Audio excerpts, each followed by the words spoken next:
Hello friends, welcome to साहित्य with Sakshi.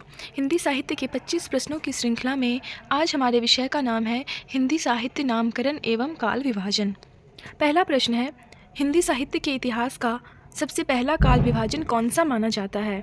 Option A आदिकाल, option B भक्तिकाल, option C रीतिकाल, ऑप्शन डी आधुनिक काल।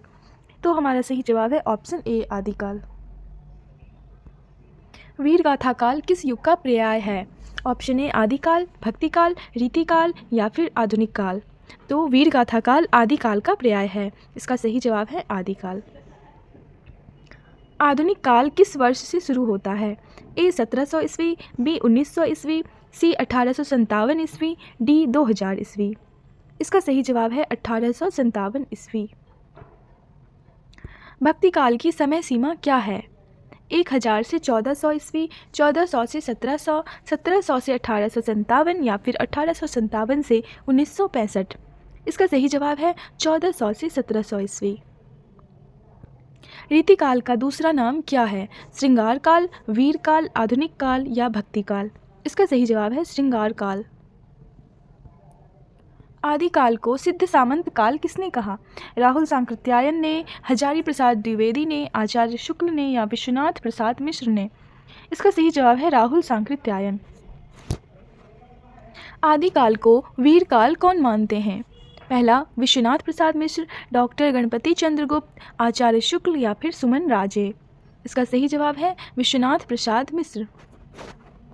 राम भक्ति काल किस विद्वान के अनुसार भक्ति का पूर्ण स्वरूप है? शुक्ल जी, बच्चन सिंह, राहुल सांकृत्यायन या हजारी प्रसाद द्विवेदी। इसका सही जवाब है रामचंद्र शुक्ल।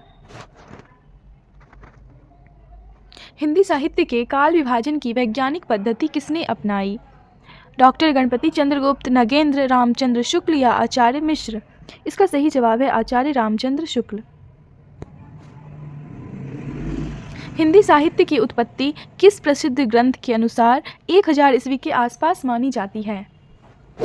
ए हिंदी साहित्य का इतिहास, बी आधुनिक साहित्य, सी रस मीमांसा, डी हिंदी साहित्य का अतीत।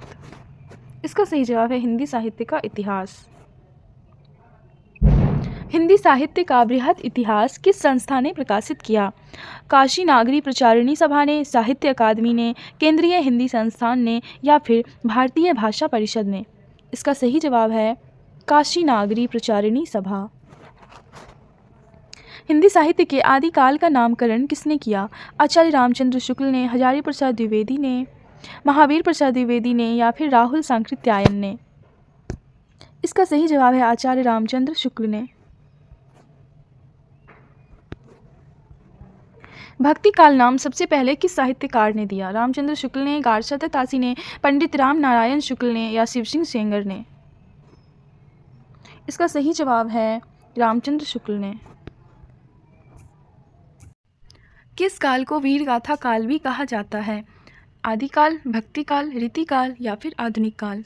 इसका सही जवाब है आदिकाल। हिंदी साहित्य के रीतिकाल का मुख्य आधार क्या है?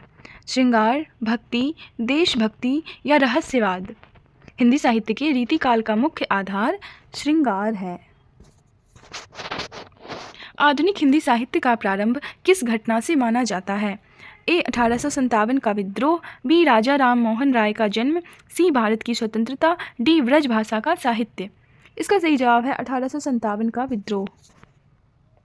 हिंदी साहित्य के कालों में सबसे लंबा काल कौन सा है? भक्तिकाल, रीतिकाल, आदिकाल या आधुनिक काल। इसका सही जवाब है भक्तिकाल। काल विभाजन का आधार नहीं है। भाषा, शैली, साहित्यिक प्रवृत्ति या डी साहित्यकार की मृत्यु। तो इसका सही जवाब है डी साहित्यकार की मृत्यु काल विभाजन का आधार नहीं हो सकता। रीति संप्रदाय मुख्य रूप से किस काल से संबंधित है? आदिकाल, भक्तिकाल, रीतिकाल या आधुनिक काल। इसका सही जवाब है रीतिकाल।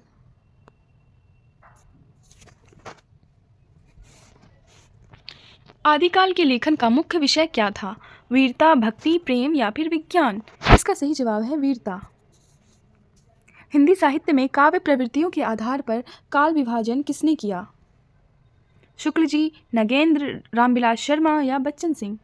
इसका सही जवाब है नगेंद्र। हिंदी साहित्य को ऐतिहासिक दृष्टि से काल विभाजित करने का महत्व क्या है? अध्ययन को सरल बनाना, आलोचना की सुविधा, साहित्यिक विकास को समझना, डी उपरोक्त सभी। इसका सही जवाब है उपरोक्त सभी। भक्ति काल को हिंदी साहित्य में और किस नाम से जाना जाता है? स्वर्णकाल, लोक जागरण काल, पूर्व मध्यकाल या उपरोक्त सभी। इसका सही जवाब है उपयुक्त सभी। हिंदी साहित्य के काल विभाजन में आधुनिक काल की प्रारंभिक तिथि क्या है? 1857, 1700 ईस्वी, 1900 ईस्वी या 1920 ईस्वी। सही जवाब है 1857 ईस्वी। धन्यवाद।